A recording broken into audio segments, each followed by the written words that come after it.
Hey, Captain Eddie here in the shop. Today, got a great one for you. An aluminum handle for your Sorby scraper. You don't have that? You have the Hunter hollowing tool? Yeah, well, gee, there's a handle for that one too. Maybe you have one or the other hollowing things and you bought it and you don't have a good handle for it. I'm going to show you how to make one. Boy, is it easy. But it's not exactly making shavings. Let's start off with the rough material. You don't have to go buy aluminum stock any place. This is a damaged push-pull bar off an old storefront. I went to Zinzel Glass in Gretna, Louisiana and asked Warren if he'd give me one. They take it off. You know, remember this? You push on the door to get out? All right. This is solid aluminum. Don't worry about all those grades and all that. You're not putting it on a lot of pressure. Get this. That's your starting stock. Now we've taken a regular stock and we put it in a one-way stronghold chuck. I used some spigot jaws to hold it. It's the best thing I had around the shop to hold a piece of 1 inch or 1.25 inch solid stock material. After I had it held, I trued it up. To true it up, I just turned it on about 25 or 30 RPMs and just took a pencil and held it until I was sure it was lined up.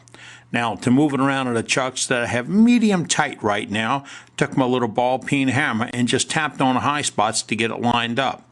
After I had it lined up, I had to decide what length I want it and what I want it to look like.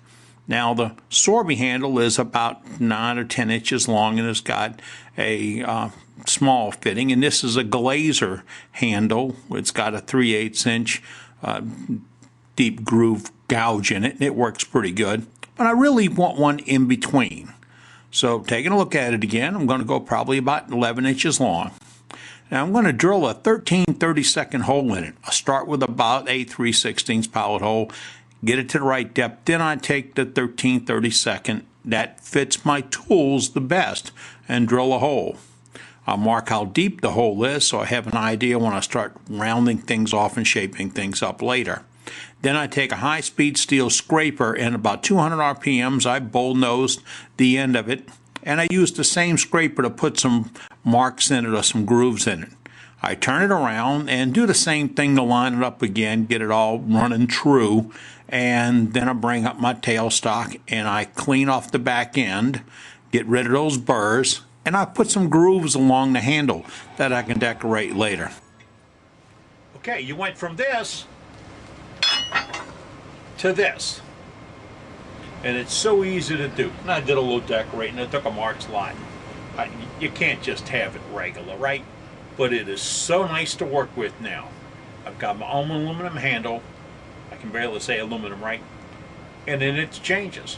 So that's it. Get into shop today. Make some handles. Have a little fun. I'm Captain Eddie Castle, and now I'll start making shavings.